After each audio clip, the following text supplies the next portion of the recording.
Então,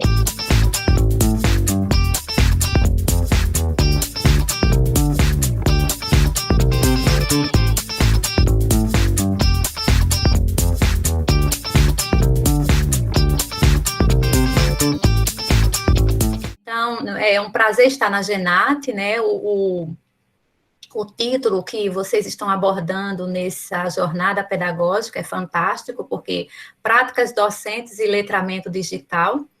Então, é justamente baseando-se na minha prática, com base em teoria, que eu estarei compartilhando o que eu fiz até hoje. E estou dentro do eixo, né, avaliação da aprendizagem em contexto de pandemia.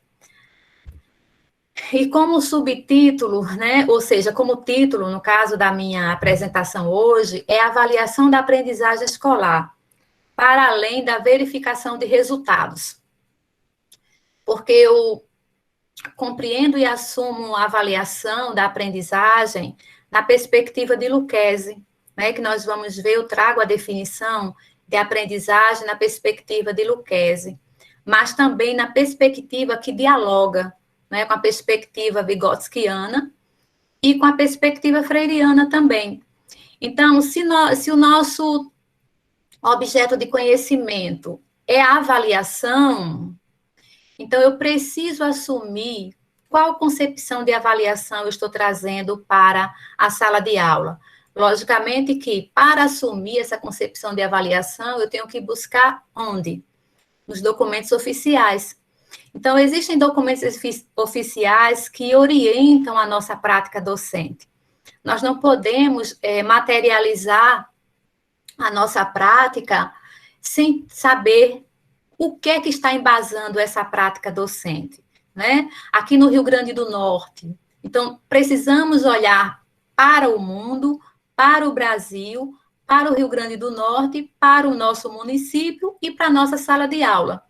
Então, essa concepção de aprendizagem eu trago também na perspectiva que há uma convergência, na perspectiva da teoria histórico-cultural, né? Que na perspectiva histórico-cultural nós não podemos enxergar a avaliação como uma simples verificação, como um resultado final, sem considerar todo o processo. E eu gosto muito de começar com algum pensamento de Freire, né? Então, num país como o Brasil, manter a esperança viva é, em si, um ato revolucionário. Freire diz isso muito bem, né? E não é somente um ato revolucionário, né? Além de ser um ato, dentro desse ato revolucionário, nós precisamos considerar o quê?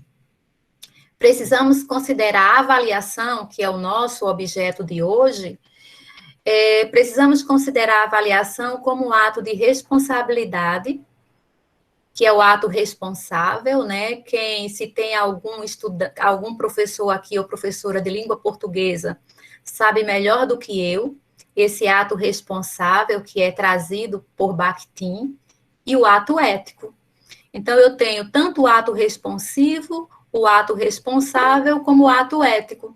Então, eu preciso realmente assumir na minha sala de aula, essa esperança viva como um ato revolucionário, mas também como um ato ético, um ato responsável e um ato com conscientização, que nós vamos ver qual é a diferença entre consciência e conscientização na perspectiva freiriana.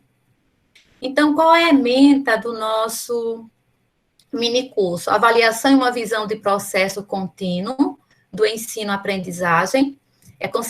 É importante considerar o que é esse processo, por que ele é contínuo, porque ensino-aprendizagem está com o hífen e não com o e. Não é? Então, tudo isso é com base em concepções que a gente vai assumindo. A avaliação como uma conotação de reciprocidade, interação, responsabilidade e o olhar do educador como pesquisador, para perceber as particularidades e conquistas de cada estudante. Então, eu já falei com vocês sobre a responsabilidade. Essa reciprocidade é justamente, vocês sabem tão bem quanto eu, que essa reciprocidade consiste em rompermos barreiras para que esse estudante consiga se incluir e nós nos incluirmos no contexto dele. E essa interação eu trago na perspectiva da linguagem como interação, que é justamente também defendida por Vygotsky e também por Bakhtin. E o que é esse olhar de pesquisador? Tem uma autora que eu gosto muito, que é a Maria do Carmo Galeazzi, que ela tem um livro que é Educar para a Pesquisa. Então, olhar para a sala de aula como um professor pesquisador. Como é isso? Identificando as situações de problema que se enunciam, e a partir dessas situações de problema, eu vou propor problemas, que são perguntas, e eu vou buscar responder. E ao responder essa pergunta ou essas perguntas, eu estarei, o quê? Resolvendo aquele problema. Eu chego à resolução, né? Além disso, eu preciso ter um olhar metacognitivo. A metacognição, ela não está presente somente agora. Ela hoje se torna mais evidente. Mas a metacognição está presente, por exemplo, na LDB 9394 de 96, como também nas diretrizes curriculares nacionais, tanto para a educação infantil, como ensino fundamental, como para o ensino médio. Então, a avaliação nessa perspectiva eu vou trazer para vocês, e ela é urgente, principalmente nesse contexto pandêmico, tanto a metacognição para o professor, como também para o estudante. E a avaliação como função ontológica, né? Eu preciso conhecer essa essência, a natureza da avaliação, mas também preciso respeitar a natureza daqueles que estão aprendendo. Então, o objetivo geral do nosso estudo de hoje é refletir sobre a avaliação como processual, contínua e orientadora das atividades docentes e discentes, de modo a concebê-la como ato consciente, responsável e ético, por parte dos envolvidos no ensino-aprendizagem. Então, esses envolvidos não são somente os professores, as professoras, os estudantes, as estudantes, mas também a gestão da escola, toda a comunidade escolar, as famílias também. E algumas perguntas precisamos pensar quando vamos avaliar, não somente no momento de avaliar, mas quando estamos preparando o nosso planejamento. Eu vou avaliar o quê? Para quê? Como? Como é que eu posso fazer com que esse estudante aprenda? Esse estudante, essa estudante, que são sujeitos tão diversos. E algumas perguntas eu sempre faço. O que você vê quando você olha para essa realidade? Quando eu falo realidade, é a realidade do contexto local, do contexto regional, né, do contexto nacional e também internacional. É necessário que esses sujeitos se enxerguem nessas esferas, justamente para que ele possa conquistar os seus direitos. E o que você compreende quando você observa essas diferentes realidades? O que você interpreta, que é o cuidado maior que precisamos ter? E, novamente, ao me perguntar essas três questões ou perguntas, eu vou pensar, e aí, o que eu vou avaliar? Então, qual é o produto que eu preciso? O que é que eu estou investigando? Eu estou investigando a aprendizagem e desenvolvimento daquele sujeito ou daqueles sujeitos. E, diante disso, eu preciso pensar num contexto. Só que não vamos ter sempre o contexto pandêmico. Vai vir o contexto pós-pandêmico, não é? Mas agora estamos no contexto pandêmico. Então, para isso, eu tenho que pensar nos documentos oficiais, o que é garantido para esses meninos e meninas. Eu preciso pensar, eu vou citar somente alguns documentos, a Constituição de 88, a LDB 9394 de 96, as diretrizes curriculares nacionais, né, tanto para, no caso, se tem alguém aqui da educação infantil, eu preciso considerar, né, porque eu quero saber o que é que foi preciso ele aprender para que eu possa continuar aqui no ensino fundamental, anos iniciais e anos finais, não é? E também no ensino médio. Eu preciso pensar num contexto completo. Eu não posso ter minha visão somente para aquele primeiro ano do ensino fundamental, anos iniciais. Logicamente que eu vou ter, mas eu preciso estar fazendo comparações. E, olhando para esses documentos, eles a BNCC traz isso, a Base Nacional Comum Curricular, que vamos ver um pouco, né, com relação que nós sabemos que a base, ela vem com fragilidades, mas nós podemos transformar essas fragilidades em possibilidades. Para isso é necessário pensarmos quais concepções teóricas eu vou trabalhar, quais são as estratégias didático-pedagógicas que eu vou trabalhar, qual é a concepção de currículo e avaliação. Porque nesses documentos apontam para quê? Para a equidade, para a igualdade. E se eu penso em equidade, eu penso em igualdade, eu penso em justiça socioambiental. Porque esse sujeito, ele está imerso em um ambiente e ele dialoga socialmente nesse ambiente. E esse contexto pandêmico, que foi ocasionado pelo vírus Covid-19, né, trouxe, no caso, não é que trouxe, mas exacerbou uma grande crise sanitária. Porque a gente não pode esquecer, por exemplo, da dengue, da chikungunya, né, da síndrome Guillain-Barré, ou seja, porque muitos sujeitos foram e são acometidos também por esses males, e morrem também por esses males. Então, eu não posso pensar somente no Covid-19, eu tenho que pensar num conjunto de situações que estão, logicamente, prejudicando os sujeitos, mundialmente, nacionalmente, regionalmente e localmente também. E essa crise sanitária, ela só veio evidenciar mais ainda crises que não estavam tão evidenciadas na maioria das vezes, só por aqueles que realmente as sentem. Então, exacerbou a crise social, ambiental, a política, a econômica, a educacional, o espaço temporal também foi mexido.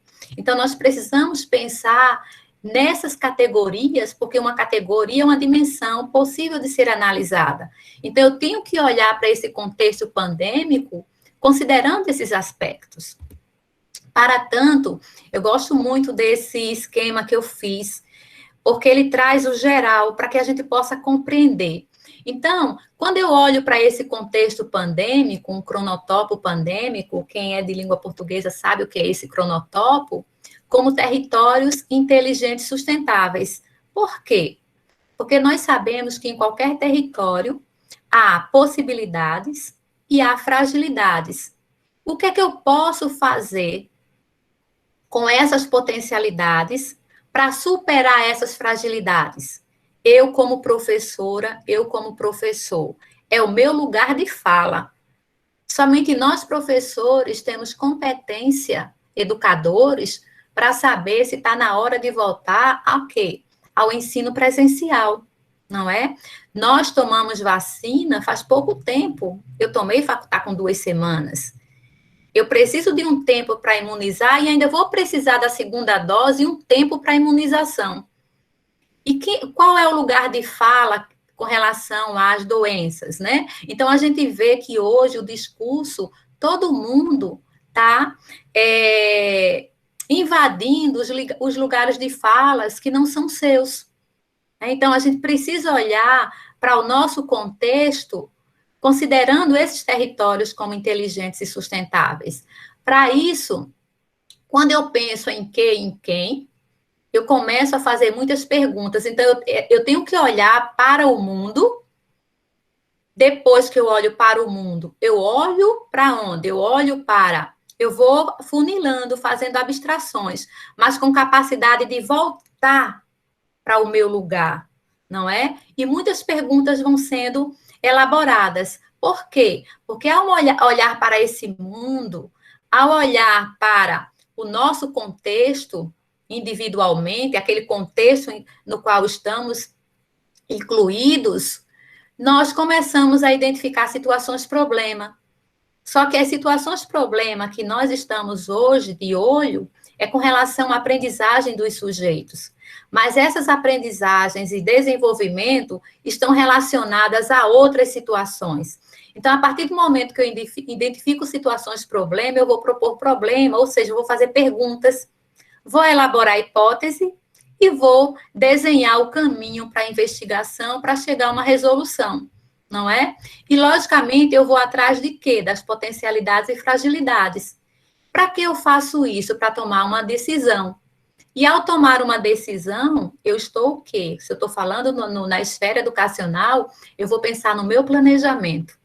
E esse planejamento, ele deve estar relacionado com o quê?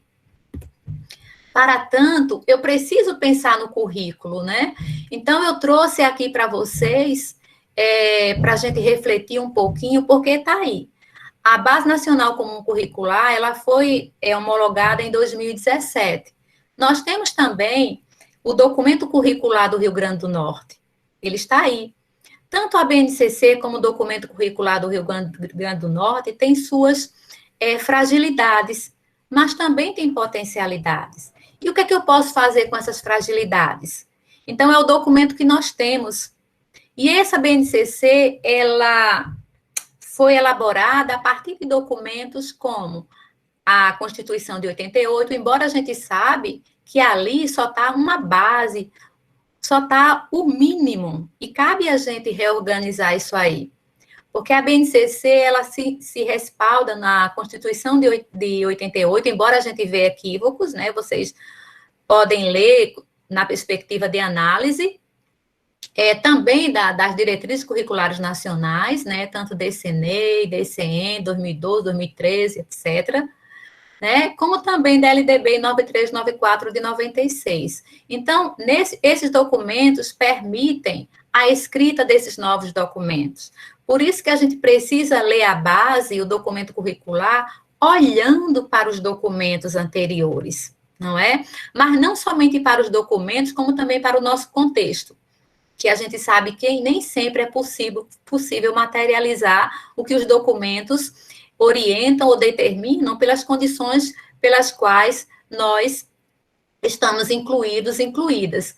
Então, os fundamentos pedagógicos da base é o ensino por competência, por habilidades, né? Ou seja, eu preciso considerar as unidades temáticas, as práticas de linguagem, a gente vê isso lá em língua portuguesa, os objetos de conhecimento.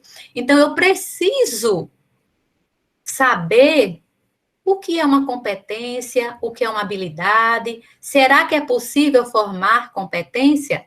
Se nós considerarmos a definição que está na BNCC, que ela é de Rimeno Sacristã, de 2011, que diz assim, uma competência é muito mais do que conceitos, habilidades e atitudes. É a capacidade do sujeito mobilizar os conhecimentos que se apropriou, que assimilou, que internalizou. Mobilizar para onde? Para resolver situações no contexto real. Então, considerando essa definição, na minha perspectiva, na perspectiva que eu assumo na teoria histórico-cultural, não é possível formar competência na escola, porque a escola, ela faz parte do contexto real, mas lá é tudo muito controlado. Porque esse sujeito, para ser competente, não envolve somente os aspectos cognitivos, também afetivos e emocionais.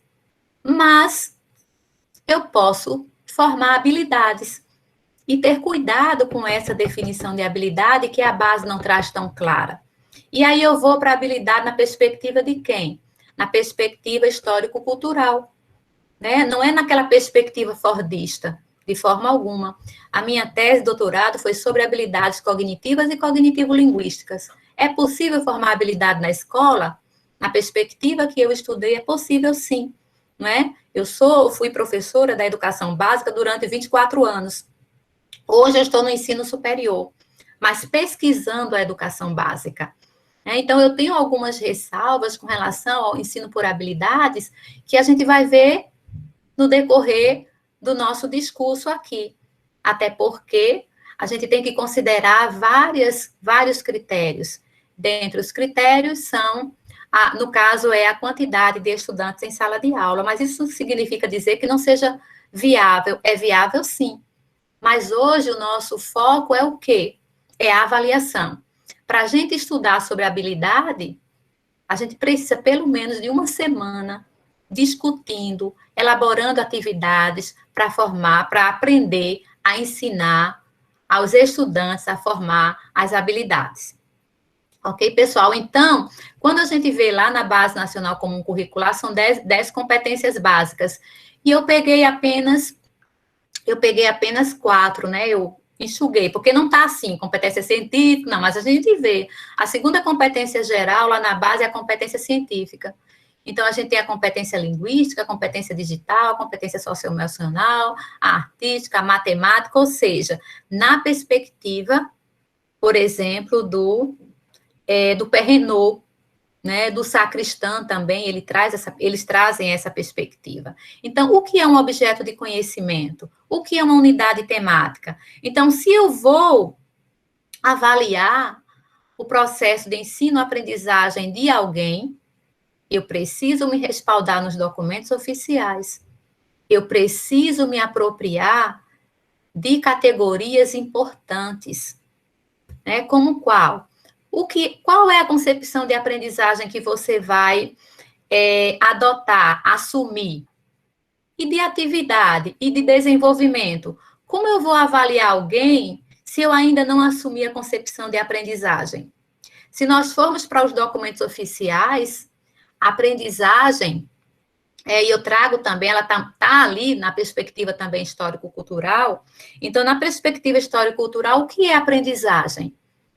O que é atividade? Por que a atividade é tão importante? O que é desenvolvimento?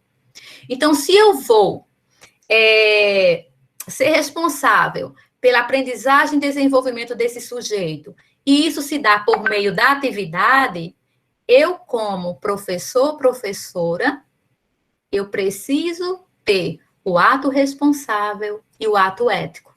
Eu preciso também ter a conscientização, né, que a gente vai ver essa diferença. E mais do que urgente, que já está nesses documentos, a autoavaliação. A autoavaliação tanto por parte do professor, da professora, como do estudante, da estudante. Então, a metacognição é urgente que ela se expresse nas salas de aula, porque há muito tempo ela vem sendo orientada, que é o aprender a aprender, que nós vamos ver. Para tanto, eu me embaso também no Freire, né? Então, Freire, nesse livro, né, eu enviei esse livro para as meninas, para que elas possam enviar depois para vocês.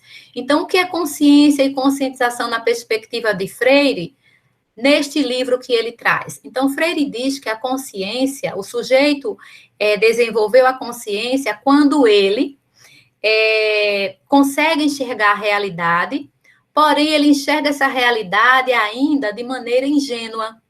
Mas a partir do momento que ele começa a desenvolver o pensamento crítico, começa a materializar quando o seu pensamento está alinhado à prática, então, ele já diz que esse sujeito partiu para a ação. Então, é o ato responsável acontecendo, é o ato ético acontecendo, né? Então, a conscientização é quando eu já me imbuí da consciência crítica e vou avante para resolucionar situações que são da minha responsabilidade.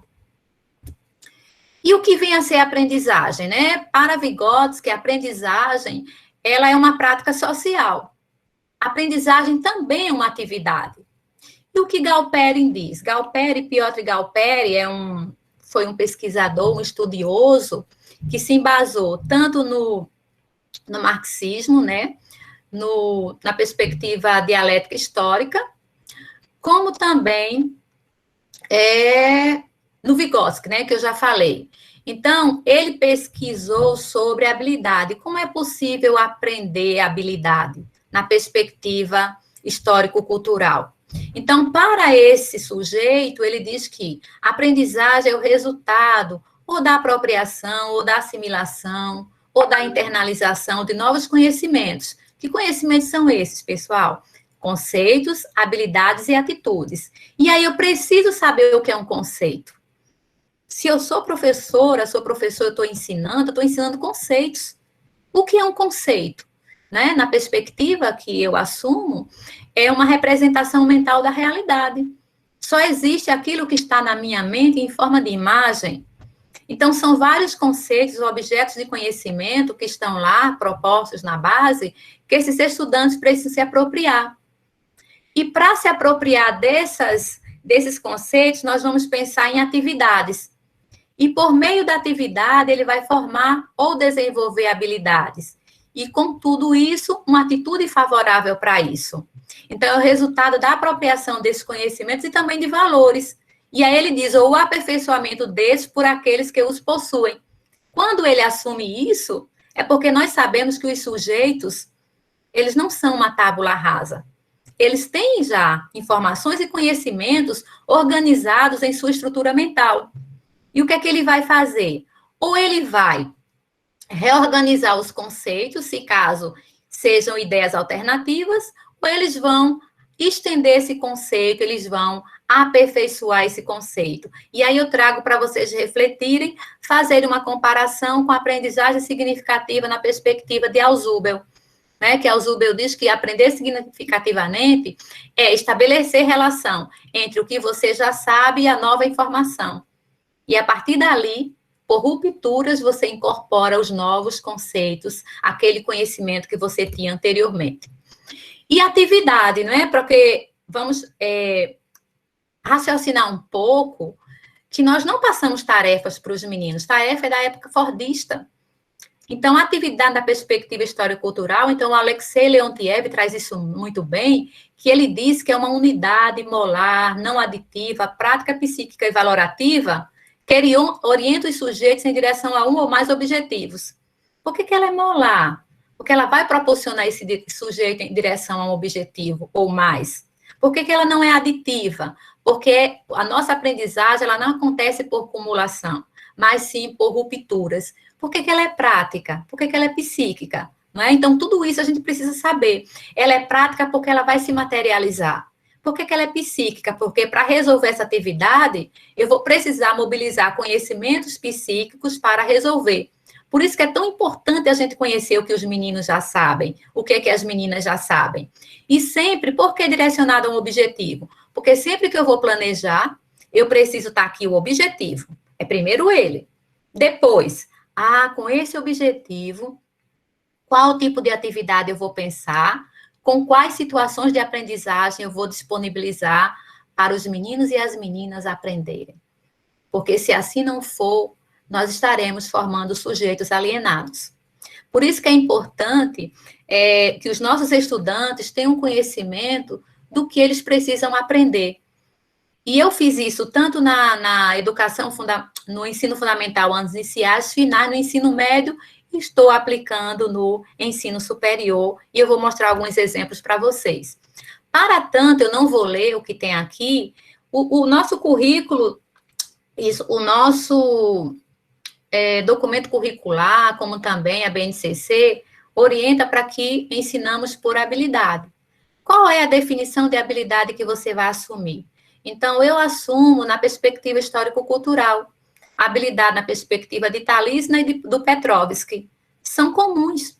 Eles são da mesma escola, né?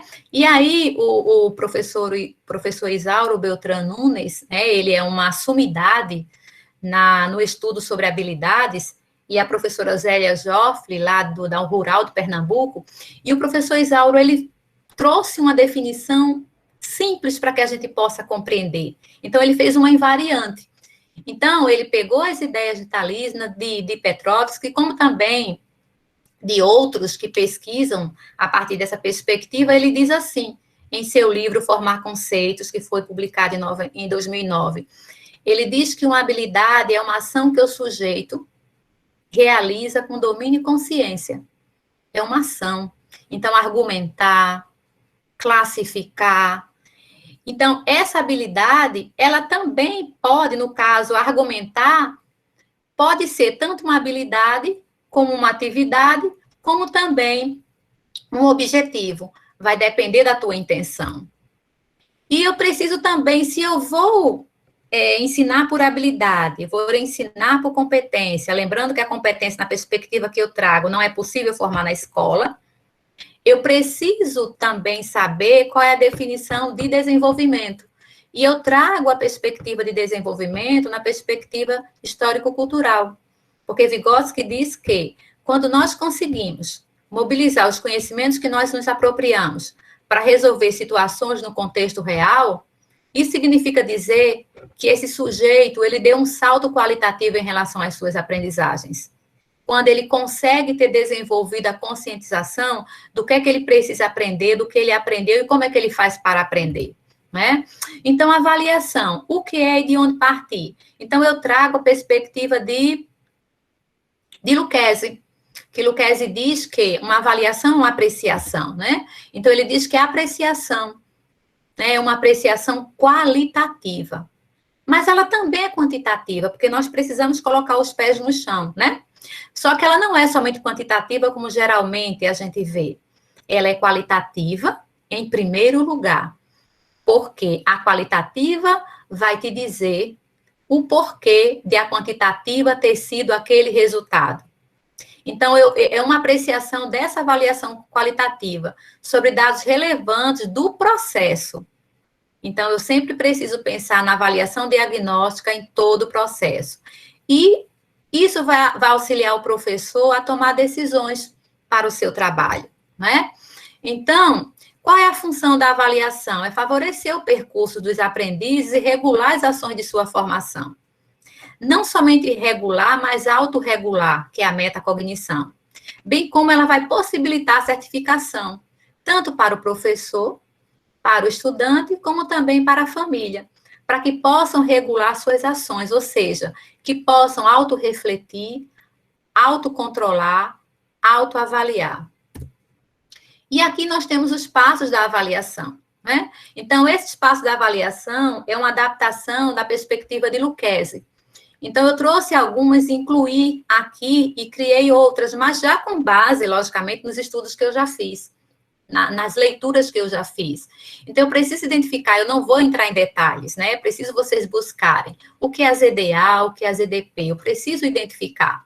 Eu preciso pensar qual é o tipo de atividade que eu vou buscar identificar essas zonas de desenvolvimento atual e zona de desenvolvimento próximo. Proximal é um equívoco, né? Eu tive a oportunidade de ficar com Yulia Solovieva durante uma semana e fiz minicursos com ela. Ela é uma das autoridades que é responsável pela tradução das obras de Vygotsky, que ela diz que a palavra proximal não tem lá no russo, então é zona de desenvolvimento próximo. Então, eu identifico essas zonas, o que é que esse estudante sabe, e qual é a potencialidade que ele tem para aprender, eu comparo os dados obtidos nesse primeiro passo, tomo decisões, né? Ao tomar decisões, eu planejo, ao planejar, eu pratico, ao praticar, eu avalio novamente e reajusto. E a avaliação, todos nós sabemos, ela é diagnóstica, ela é processual e ela é final ou somativa, esses três juntos. E como é que eu posso avaliar no contexto atual? Então, eu preciso pensar em quê? Não somente nesse contexto, como também em todos os contextos que tá aí por vir. Eu preciso pensar nos objetivos, nas situações de aprendizagens, eu preciso pensar nos critérios para avaliar, quais são os conteúdos de aprendizagem que eu vou avaliar, e o mais importante, eu preciso pensar nesse sujeito da aprendizagem. Quais são os instrumentos que eu vou usar para avaliar? Quais são as estratégias didático-pedagógicas que eu vou pensar? Quais são as condições que eu tenho para fazer isso? Leontiev, ele criou uma árvore que ele é responsável pela elaboração da teoria da atividade. E ele diz que toda atividade tem uma estrutura. E ele coloca elementos dessa estrutura. Um desses elementos é o quê? São as condições para. Mas não é pelo fato de eu me deparar com condições vulneráveis, difíceis, que eu vou recuar. Eu vou pensar em uma nova perspectiva, em uma nova forma para continuar avançando. E eu preciso pensar, gente, mais do que urgente, isso não significa dizer que deve ser a meta, mas eu preciso olhar as avaliações externas e eu preciso avaliar as avaliações internas. As avaliações internas estão ali, dentro da escola. Eu não posso olhar somente a minha como professora de ciências, de geografia, de matemática. Eu preciso olhar a minha, mas também preciso olhar dos meus colegas. Eu preciso considerar o IDEB, o SAEB e o PISA. Mas não é que você tenha meta para aquele menino conseguir um IDEB alto, a escola, não. Se eu foco na aprendizagem, e essa aprendizagem, ela está sendo desenvolvida a partir do diagnóstico que eu faço, tanto do nível externo como interno, em relação à avaliação. Então, se eu foco na aprendizagem desse sujeito, o resultado, esse IDEB, esse SAEB, o PISA, é apenas uma consequência. Porque nós sabemos que tem algumas ressalvas, né? A gente tem que ver tudo de maneira dialética, né? Porque a dialética tem como princípio o quê? A contradição. Então, aqui eu não vou explicar, eu só trouxe para que vocês relembrassem, que vai ficar com vocês, o que é esse IDEB, o que é o SAEB, né? O que é o PISA também, né? Então, os desafios para a superação dos resultados do IDEB, não somente do IDEB, como qualquer outra avaliação. Então, quando eu penso nesses desafios, eu não posso olhar somente para a minha escola, para a minha sala de aula. Eu tenho sempre que estar olhando no contexto geral. Eu tenho que olhar para o Brasil e eu posso ir até além do Brasil. Não significando dizer que as experiências internacionais, todas elas cabem aqui, de maneira alguma, mas serve pelo menos para eu fazer uma reflexão sobre, né? Então, eu preciso olhar para o Brasil, como é que eu posso superar? Preciso olhar para o Nordeste, preciso olhar para o Rio Grande do Norte, e com mais foco na minha escola, né? Então, aqui eu venho trazendo, né, conhecimento sobre essa avaliação. E eu trago sempre, eu não trouxe 2019 porque é proposital mesmo, que eu quero que vocês já sabem também. Então, eu sempre gosto de olhar os resultados, né, que o INEP nos fornece com relação à avaliação, tanto no contexto estadual, municipal, olha as escolas públicas, olha as escolas privadas, eu sempre estou olhando para ver o que é que nós estamos avançando com base no que eles estão propondo, né? Mas nós sabemos que muitas das vezes esse resultado ele vem de maneira aleatória, né? Por isso que a gente tem que considerar principalmente a avaliação interna. Então, aqui eu trouxe, né, alguns resultados para que vocês possam olhar e trazer a importância de olhar para a tua microrregião, para o teu lugar, para o teu contexto, né? Então, aqui eu trago do Rio Grande do Norte. O PISA, é importante que vocês leiam o documento, né, do PISA, tanto 2006, 2015, 2017, porque hoje a avaliação externa, ou do PISA, sempre foi trazendo ciências, não é? Ainda bem que o SAEB incluiu as ciências da natureza, as ciências humanas, é super importante que traga. Então, precisa avançar mais com relação a isso. E eu não posso ficar de olho somente na avaliação. Eu preciso pensar principalmente na autoavaliação. Por quê? Porque estamos desenvolvendo atividades remotas com os meninos e as meninas. Se a metacognição tivesse sido incluída desde muito tempo nas escolas, para isso, o professor e a professora precisam de quê? De formação para isso, ok? Precisa de formação para esse fim. Se desde o início já tivéssemos nos preocupado com isso, quando eu digo nós, tanto no nível de governo federal, estadual, municipal, que na formação dos professores trouxesse realmente o que é isso, porque determinam para a gente, mas nos ensinam, nos fornecem formação para isso. E meu objeto de pesquisa, eu tenho principalmente a metacognição. Então, esses meninos aprender sozinhos, por meio de orientação.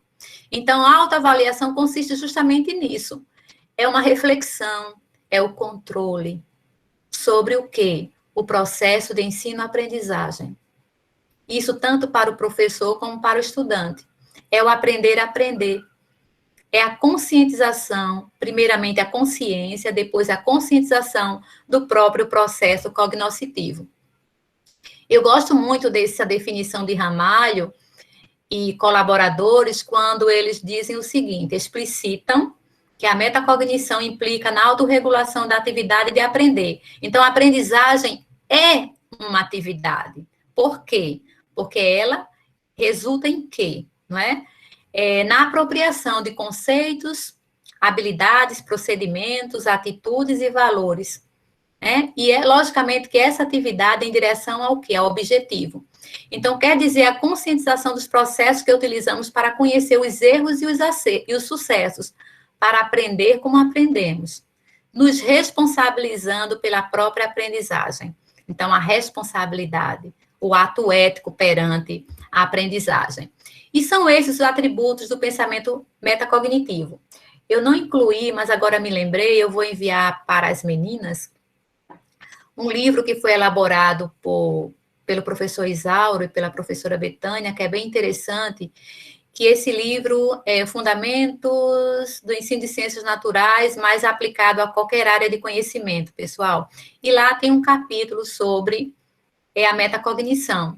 Então, esse capítulo traz os atributos do pensamento cognitivo, metacognitivo, né? É o conhecimento do sujeito pelos seus próprios processos. O que eu aprendi, como eu aprendi, o que eu ainda não aprendi, quais são as estratégias que eu posso utilizar para aprender, que nota eu posso dar ao que eu estou aprendendo, como eu posso fazer para aprender sozinho. Porque isso permite que o sujeito tome consciência dos seus processos cognitivos, né? E diante de todo esse processo, ele vai regulando, né, seus processos mentais. E, logicamente, que essas etapas para esse controle da compreensão, eu preciso também, deixa eu ver se tem aqui, tem. Eu preciso também, se um dos meus objetivos é que meu estudante compreenda sobre alguma coisa, qual é a concepção de compreensão que você está tendo? O que é compreender? Esse livro é bem interessante, depois eu fotografo e mando para vocês. Então, é necessário, quais são as etapas? A avaliação, a regulação e o planejamento. Só que isso não acontece separadamente, isso está acontecendo em diálogo a todo tempo, que é o campanário que traz isso, muito legal. E quais são os limites desse uso dessa estratégia? Que ela, se não for bem conduzida, é possível que os estudantes não desenvolvam a conscientização, no caso, das suas aprendizagens. A dificuldade que os estudantes apresentam para generalizar ou transferir o que aprenderam para as outras situações. Então, as atividades para eles aprenderem precisam trazer situações de aprendizagem que permitam eles fazerem a generalização, transferir, mobilizar os conhecimentos que eles se apropriaram para resolver situações no contexto real. E aí eu trago alguns exemplos.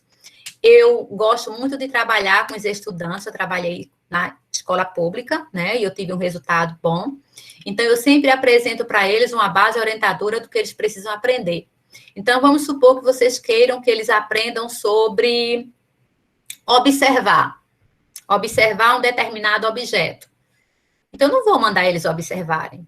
A primeira coisa que eu tenho que fazer é situá-los do que eles precisam aprender. Então, o que é observar? Quais são os passos para observar? Qual é a atividade que eu vou propor para que ele aprenda a observar? E como é que eu vou saber que realmente ele se apropriou, que é a autoavaliação? E sempre eu entrego para os estudantes, isso eu fiz um trabalho recentemente na escola pública, do 1º ao 5º ano, e também em escola particular, e é importante que os professores apresentem para os estudantes, logicamente que vocês vão adaptar à idade deles, né? Então, eu fui buscar essas habilidades lá na BNCC.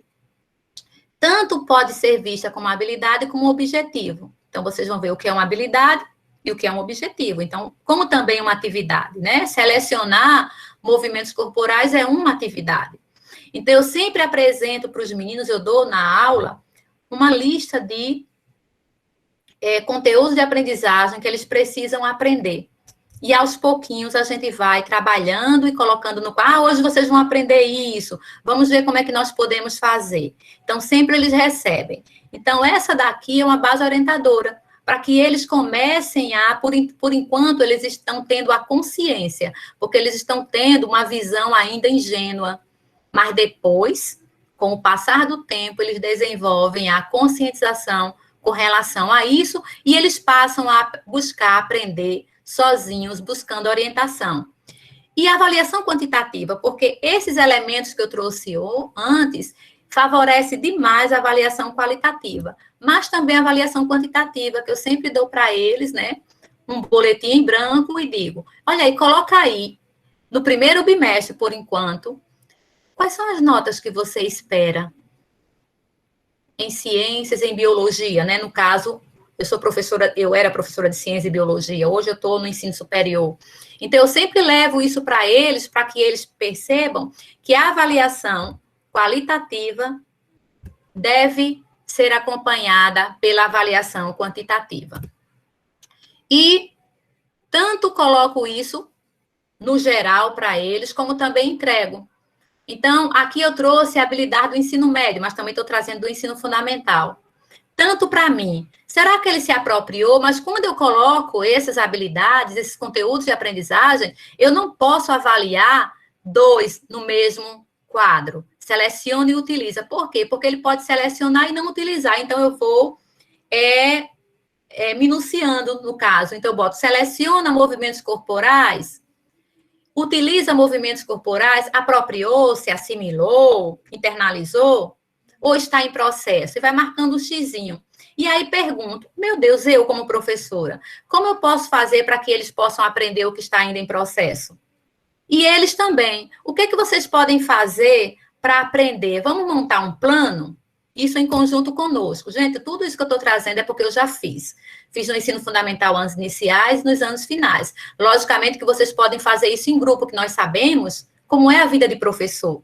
Né? Tem professor que ministra aula manhã, tarde e noite. Então, isso pode ser feito coletivamente, se eu não posso fazer individualmente, não é? Então, aqui eu também posso trazer. Eu posso trazer no afirmativo, que ele vai precisar identificar em textos o efeito de sentido produzido pelo uso de pontuação expressiva, trago para eles conhecerem. Quando eu ministro, aí eu entrego essa ficha, esse quadro, e coloco em forma de pergunta. Você identifica em textos o efeito disso? Então, eu vou mudando o vocabulário de acordo com a idade deles, para que eles comecem a se conscientizar do que eles aprenderam, o que não aprenderam e o que eles precisam ainda aprender. E quais as ações que eu preciso para que eu possa aprender? E essas ações vão estar dentro de onde? Dentro da atividade que eu estarei disponibilizando. Então, sempre eu coloco, né, assim, eu dou para eles, fiz isso muito no Ulisses de Góes, que é uma escola que fechou, que era estadual, lá da Ribeira, eu sempre dava isso aqui para os meninos, né, separadamente. Só que naquela época eu colocava ou conteúdos de aprendizagem ou então objetivos. Eu dizia, pronto, esses são os objetivos, os conteúdos que vocês vão aprender.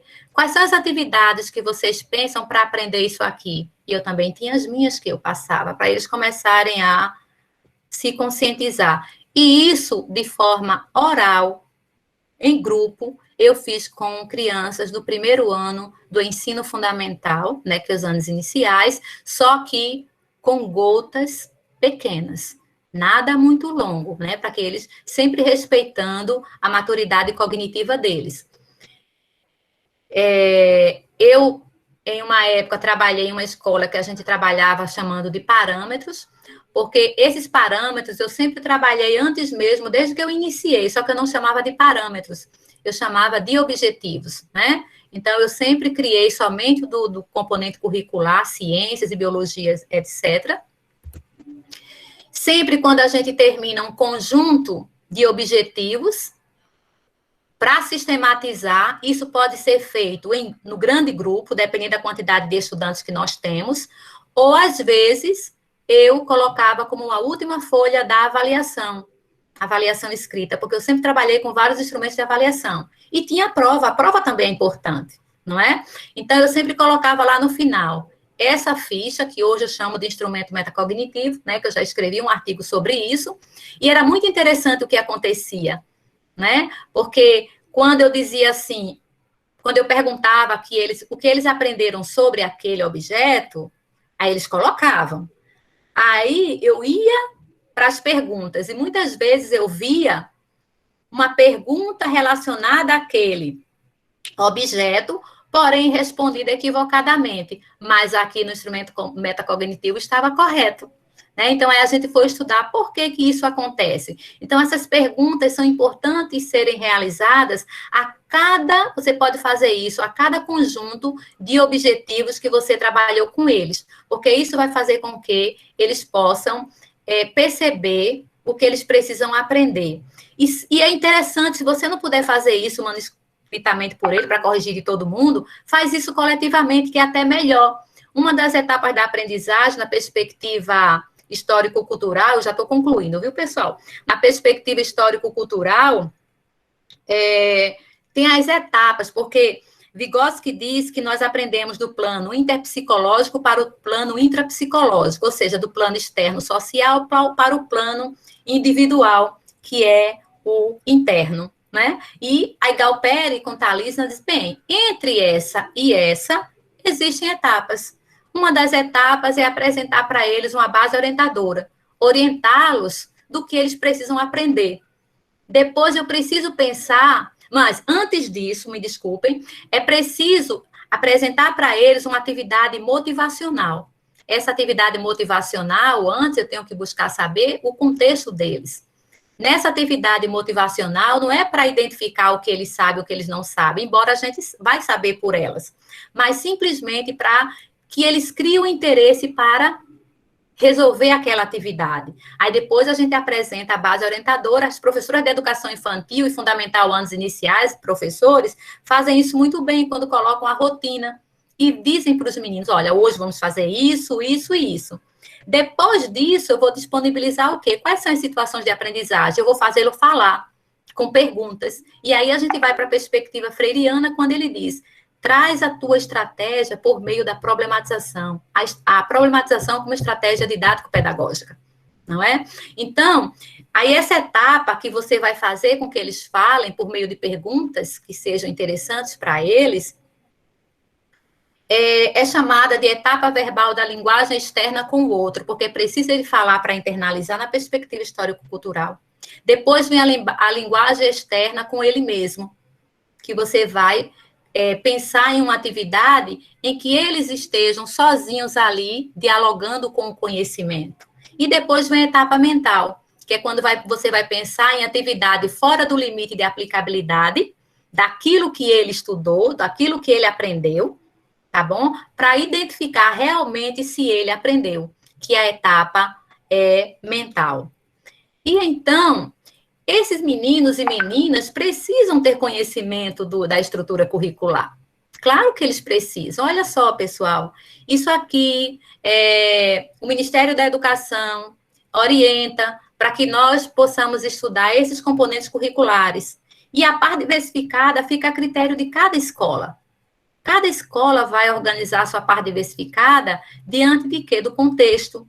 Né? Eu estou num grupo da SUEF, Subcoordenadoria do Ensino Fundamental, e nós montamos essa parte diversificada para as 20 escolas de tempo integral. E essa parte diversificada vem em forma de ateliês, né? Está ficando bem legal, mas a gente vai disponibilizar para os professores eles opinarem. E precisamos também fazer algumas questões. A avaliação ela não é somente de responsabilidade do professor, é do coordenador, da coordenadora e também dos diretores, a gestão como um todo. Porque da forma como a gestão planeja com os professores, avalia os professores, compartilha com os professores, não é? Ele precisa saber tudo isso para tomar as decisões e andar em conjunto com os professores. Né? Então, eu preciso o quê? Tanto como gestor, como professor, avaliar, refletir, autorregular, autoavaliar, reajustar e voltar. Eu preciso pensar nas estratégias para ensinar. Existem várias estratégias para ensinar. Você pode criar e tem aquelas outras que já estão orientadas pelos documentos. E aí eu penso no planejamento. Quando eu penso no planejamento, qual é a forma que eu tenho para planejar? Então, eu montei essa unidade didática já buscando o que eu já fazia antes e já trazendo o que a BNCC e o documento curricular já nos orienta. Então, eu preciso... Será que eu vou trabalhar a partir de situação-problema ou de problema? Nem toda pergunta é um problema, mas todo problema é uma pergunta. Então, os professores precisam saber cada dimensão dessa. O que é uma situação-problema, o que é uma pergunta, o que é o problema, o que é um tema... O que é um objeto de conhecimento, o que é uma habilidade, o que é uma atitude, o que é uma sequência didática, o que é uma estratégia didático-pedagógica, quais são os instrumentos que eu posso usar e o que é a avaliação. Eu posso pensar anteriormente, aqui eu tenho um planejamento multidisciplinar, mas eu posso pensar no planejamento também interdisciplinar, uma unidade didática interdisciplinar, que ela é proposta também por Zabala, pela Nilson Martí. Eu posso começar por uma situação problema, por um tema, por um problema, e aí eu que vou determinar isso, porque eu sou o gestor da minha sala de aula. E todos nós necessitamos estarmos sempre o quê? Nos autoavaliando, tanto de maneira individual como coletiva. Isso cabe ao professor, e esse professor e esse gestor e estudante olhando para o contexto, gestão, preciso pensar nas concepções, preciso pensar na escola, preciso pensar nas estratégias. Bem, hoje é o que eu trouxe para vocês, né? Porque é mais uma reflexão que eu gostaria de ouvi-los. Então, eu termino aqui com um pensamento, né, do Galeano e depois um do Freire, que Galeano diz assim: a utopia está lá no horizonte. Me aproximo 2 passos, ela se afasta 2 passos. Caminho 10 passos e o horizonte corre 10 passos. Por mais que eu caminhe, jamais alcançarei. Para que serve a utopia? Serve para isso, para que eu não deixe de caminhar. E aí vem o nosso querido Freire, e uma das condições necessárias a pensar certo é não estarmos demasiadamente certos de nossas certezas. Então, aqui eu trago algumas referências que são bem interessantes, né, para que a gente possa ver. Uma autora excelente para a gente estudar sobre avaliação é a Hoffman, né? Blaia também, a Carolina Blaia traz etapas bem interessantes com relação a. E a Hoffman, ela chama atenção para o relatório descritivo. O relatório descritivo, ela diz que pode ser um engodo. Por quê? Porque pode ser, diante de tanta demanda que o professor tem, que a professora tem, corre o risco, né? E ela disse que já viu isso nos relatórios que ela corrigiu, e eu também já vi isso nos relatórios que eu corrigi, de copiar e colar. Copia de Maria no de João. E às vezes a gente vê lá no meio que é Maria, mas tem o nome de João no meio, porque foi um copiar-colar. Né? Então, ela diz que tem que ter muito cuidado. Se você for avaliar o relatório, busque um relatório o mais próximo da realidade. Mas sua avaliação, ela não pode ser somente quantitativa, ela tem que ser qualitativa, sim. Que a forma qualitativa vai permitir mostrar à família, mostrar a você, professor, professora, e ao estudante, onde está aquele 2 do 8 que ele tirou, se a avaliação valia de 0 a 10. E uma avaliação, ela não pode ser dividida, né, de forma alguma. Eu não posso dividir notas. Quando a gente avalia por meio de critérios, aquele quadro que eu mostrei para vocês, tranquilamente dá para saber se eles conseguem contar de 1 até 10, se eles sabem interpretar. Você ensinou o que é interpretar? Mostrou para eles os passos de interpretar? Você mostrou para ele os passos para observar um objeto? Você mostrou para ele os passos para argumentar? Conceituar é diferente de definir. Será que eu estou sabendo o que é identificar, o que é reconhecer? Então, tudo isso a gente chama atenção quando a gente estuda sobre habilidade na perspectiva histórico-cultural. Bem, pessoal, eu quero agradecer